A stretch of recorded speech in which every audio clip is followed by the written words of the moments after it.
Bonjour tout le monde. Alors, je suis présentement devant la mosquée de Chicoutimi, située au 555 rue Bégin, et dont je vais d'ailleurs veiller dès maintenant à garder une distance encore plus raisonnable que celle-ci, comme vous n'aurez pas trop de mal à le comprendre à la lumière de ce que je m'en vais vous révéler. Et d'ailleurs, j'aimerais que vous sachiez d'emblée que ces informations-là que je vais vous partager me viennent d'une personne qui se trouve elle-même à être vétéran ou vétérane. En fait, je ne vous dirai pas ni son identité, ni même son sexe, de toute façon que je vais en parler dans le live en la désignant comme le vétéran. Okay? Et puis, donc, cette personne-là, en toute logique, évidemment, aucun intérêt à inventer des choses comme ça. Puis en plus, je peux vous confirmer que c'est pas son genre. Ceci dit, si ce que je m'en vais vous dire vous paraît un peu trop indigeste, puis que vous préférez tomber dans le réflexe habituel de la bonne vieille dissonance cognitive, en passant, là, pour ceux qui n'ont pas compris où est-ce que c'est, ça c'est La Fontaine, puis ça c'est ça, la mosquée. Donc, vous êtes plus que bienvenus à le faire. Mais, avant de dire que je suis un menteur puis j'invente n'importe quoi, ben là, tout ce que je dirais, c'est que malheureusement, je pourrais pas... ce serait bien fun de faire des vérifications de ce que je vais dire, mais tu comprends, je peux aucunement révéler ma source pour des questions de sécurité, entre autres. Et de deux, c'est ça, c'est des genres de choses qui est complètement à caractère confidentiel. Donc, tous les noms de personnes impliquées, je ne vais pas les révéler pour les mêmes raisons. Fait là, c'est peut-être juste un incident, là, un cas isolé, bien sûr, hein? Mais il s'avère que le vétéran en question connaissait un autre soldat dont le fils, qui a consommé peut-être un peu trop de drogue, en est arrivé d'ailleurs à avoir des problèmes de schizophrénie. Et comme me le disait la personne en question, à jeun, il était bien correct, mais c'est juste quand il prenait de la drogue que là, il pouvait avoir vraiment des... que ça faisait ressortir, là, ressurgir cette maladie-là. Il se trouve que certains musulmans, certains fondamentalistes en auraient abusé pour le recruter finalement dans leurs équipes, puis le bourrer d'histoires coraniques, là, pour reprendre les termes de ma source, donc dont le brainwashing, etc.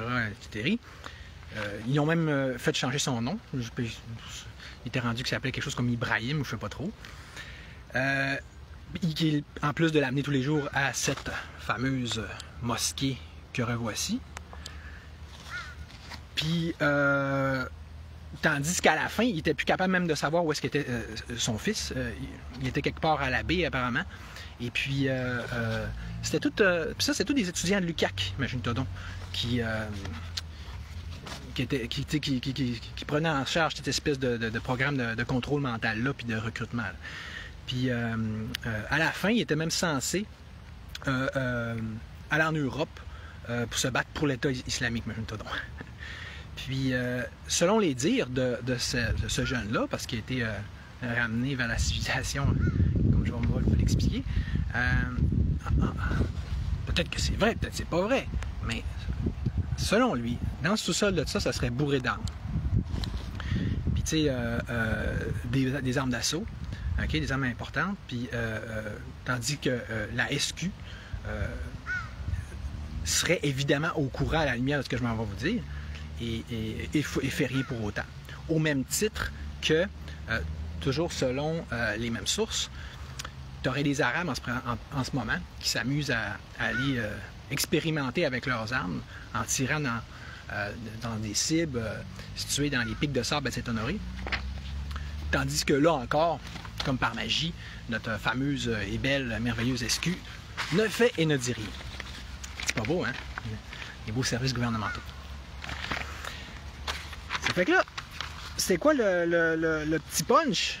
Ben, en gros, c'est que là, le fameux père, tu sais quand t'es père, hein, tu veux pas perdre ton fils trop d'habitude, hein, ni physiquement, ni mentalement. Surtout que dans ce cas-là, c'était pratiquement ces deux éléments-là qui étaient en cours.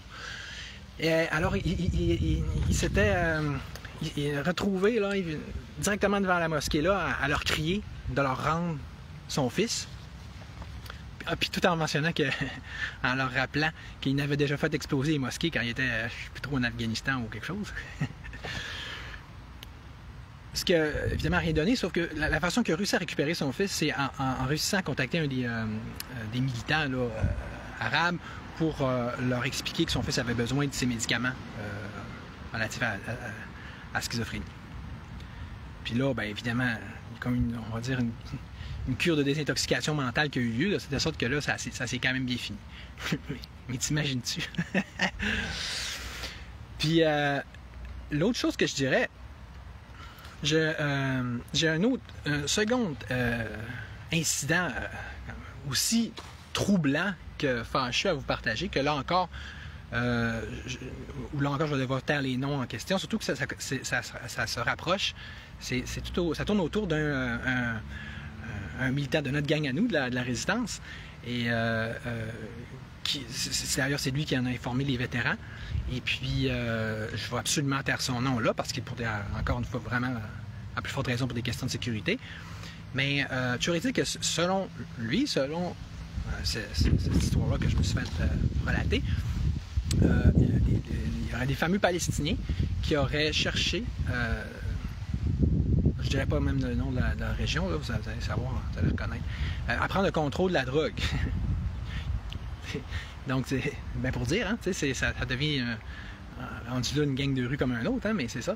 Pas trop rapport avec le Coran, mais bon. Puis, que là, il y a un groupe, je sais pas trop si c'est les motards ou quelque chose là, qui était là, habituellement en contrôle de ce secteur-là, puis qui est venu leur dire « Ouais, t'as peu, ça marche pas de même », puis qui aurait été finalement abattu à coups de marteau, littéralement. Puis c'est ça, puis lui, le gars, ben, ça se trouve être un chum du patriote en question. T'as bien que tout ça, c'est faux, hein? Ben, peut-être que c'est vrai. Puis, moi, en tout cas, c'est ça. Moi, j'ai la chance de connaître les personnes en question. Je le sais que c'est vrai, de par le fait même.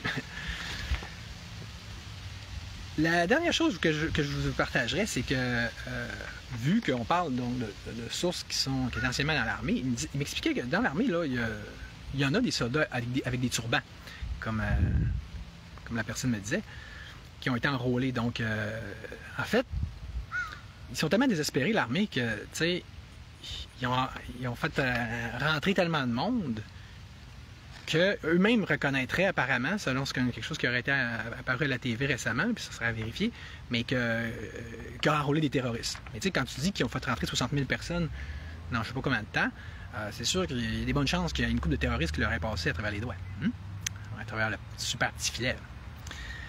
Puis, au même titre que ça, mais plus globalement, c'est sûr que parmi ces gens-là, musulmans qui viennent d'ailleurs, il y a bien des gens qui ont des dossiers criminels. Il y en a beaucoup qui sont présentement équipés d'armes plus que de chasse, là.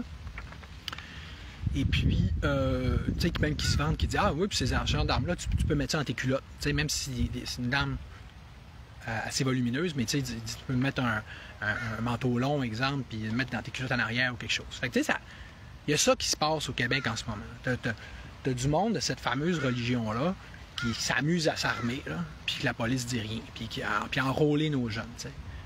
Comment ils réussissent? Dans quelle proportion? On ne sait pas, mais c'est pas les médias qui vont nous informer de ça. C'est pas la police qui va faire quelque chose comme ça. Fait que, c'est pas moi, je sais pas ça va être qui. Bon.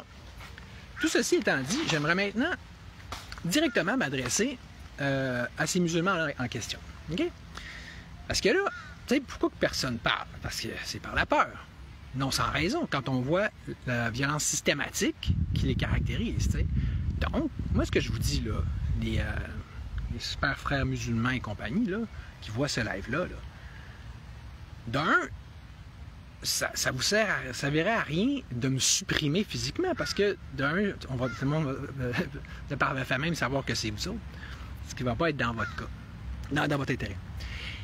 de deux, c'est pas mieux d'essayer de faire, justement, d'appliquer votre super-violence systématique envers moi, là, par intimidation, par, voyons, pour essayer de me décourager, là, puis me donner une leçon, parce que je le sais déjà. C'est pas comme si je ne savais pas fonctionner de même. J'ai pas besoin que vous me le rappreniez ou me rappeliez. Sauf que tout ce que ça va faire, c'est que ça va me craquer plus. T'sais. Si j'ai encore un once de vie, d'énergie et de capacité à me débattre, ça va faire en sorte que je vais passer ma vie à être sur votre cas. Alors que j'ai toujours ça à faire, pour vrai. Moi, je fais ça, cette vidéo-là, parce qu'on m'a partagé ça. Pas l'intention d'en faire d'autres, c'est correct? Pas besoin de vous en prendre ni à moi, ni à mon matériel, ni à ma famille, OK? Ce serait gentil, merci. Puis, j'aurais une deuxième chose à vous dire. Tu sais, vous qui cherchez à enrôler nos jeunes, en vous prenant, comme on a vu, on vient de le voir, le plus typiquement au plus vulnérable d'entre nous, j'aimerais ça vous inviter à la place à plutôt vous convertir à notre foi à nous, à la foi chrétienne, puis notamment à cogiter sur ces paroles-là de Jésus qui nous amènent à l'amour de nos ennemis, à tendre la joue droite, puis aussi à faire autrui ce qu'on aimerait que l'autre nous fasse, puis, etc., aimer notre prochain, blablabla. Parce que je pense que ça en aurait drôlement besoin. Puis surtout que j'ai besoin de vous rappeler que Jésus est censé être un prophète dans votre foi aussi, à tout le moins. Puis moi, je le dis pas juste aux plus vulnérables d'entre vous, puis au moins équipés, là. Je le dis au plus fort. Si vous êtes assez fort, si vous êtes assez fort mentalement, spirituellement, ayez donc le courage de remettre en question votre super foi, là, qui est plutôt problématique, là. Quand il dit que ça vous mène automatiquement vers la violence, il y a un bug dans votre affaire, là. En passant, je ne sais pas si vous avez remarqué. Puis on n'en veut pas de ça ici. Tu sais, les Québécois n'en veulent pas, OK, de ça. Que la police fasse rien, pas de misère à croire. Le gouvernement, je sais, en fait, je suis pas mal certain qu'ils font exprès. Je suis pas sûr. Mais tu sais, c'est pas pour rien que je veux le démanteler personnellement. Mais tu sais, exemple, là, on a une manif, le 31 premier, il y a toutes sortes de rumeurs qui sont pas juste des rumeurs qui nous disent que vous voulez venir, là, les Palestiniens. Là. Ben moi, ce que je vais vous dire, là, je vais vous demander humblement, simplement, poliment, de pas venir, OK? De rester chez vous, là, façon de parler, parce qu'en fait, ultimement, j'aimerais ça, tous ceux, les musulmans du Québec qui sont animés d'intentions violentes et djihadistes, j'aimerais ça, honnêtement, tout simplement, vous inviter à réellement retourner chez vous. Ben oui! De toute façon, dans mon programme, c'est politique au niveau du Parti libertarien, c'est exactement ça que ce genre j'ai des provisions d'écrire noir sur blanc à cet effet-là. Mais tu sais, le mieux, c'est d'y aller sur une base volontaire, n'est-ce pas? Parce que je ne sais pas si votre but, c'est de faire éclater le genre de guerre et de violence qu'il y a dans vos pays à vous, ici, mais nous, les Québécois, ça nous intéresse pas. C'est pas plate. On n'est pas de même. On est un peu pacifique en passant. Là, probablement que vous allez remarquer ça, vous avez dit, on va faire ce qu'on veut avec eux autres, là. Mais puis j'aimerais ça, les Québécois, justement, que vous vous réveillez, puis que vous réalisez qu'il y a des affaires pas catholiques, littéralement, qui se passent au Québec. Ceci dit, bonne journée, bon dimanche, jour du Seigneur, et à la semaine prochaine, au 31, à samedi prochain, en fait.